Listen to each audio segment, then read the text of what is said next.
But an experiment is not a public opinion poll. It examines behavior under the pressure of social forces, as the experiment of Solomon Asch reveals. The experiment you'll be taking part in today involves the perception of lengths of lines. As you can see here, I have a number of cards, and on each card there are several lines. Your task is a very simple one. You're to look at the line on the left and determine which of the three lines on the right is equal to it in length. All right, we'll proceed in this order. You'll give your answer. Only one of the people in the group is a real subject, the fifth person with the white T-shirt.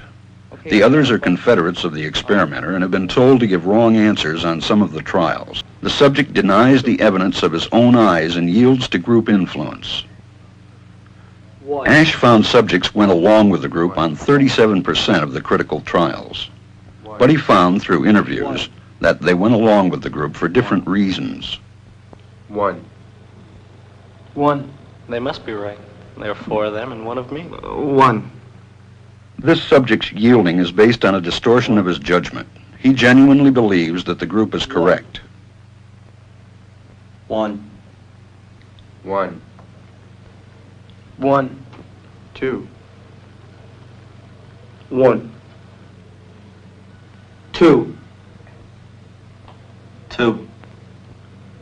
Two. I know they're wrong, but why should I make waves? Two.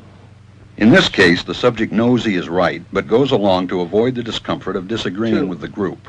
Here, the distortion is at the level of his response. Two.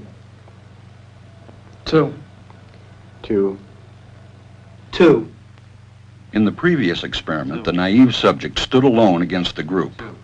In this variation, Asch gave the naive subject a partner, here seated in the third position, who also gives the correct response. One.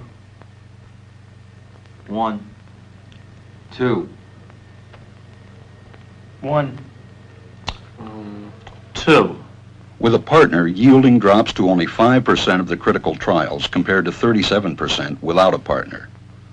Although subjects report warmth and good feeling toward the partner, they typically deny that he played a role in their own independence. The partnership variation shows that much of the power of the group came not merely from its numbers, but from the unanimity of its opposition. When that unanimity is punctured, the group's power is greatly reduced.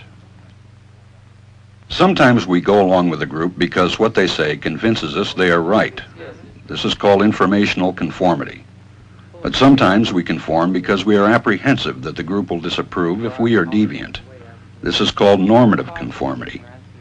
The strength of the normative factor is shown in another variation carried out by Asch. In this variation, the subject is told that because he had arrived late, he would have to write his answers. Subjects in this private response experiment are exposed to the same amount of misleading information as other subjects, but they are immune from any possible criticism by the group. One. And this enormously reduces the pressure to conform. Conformity drops by 2/3. Asch's experiment is a classic. It reveals how people will deny what they see and submit to group pressure. It allows us not only to observe conformity, but to study the conditions that increase or reduce its occurrence.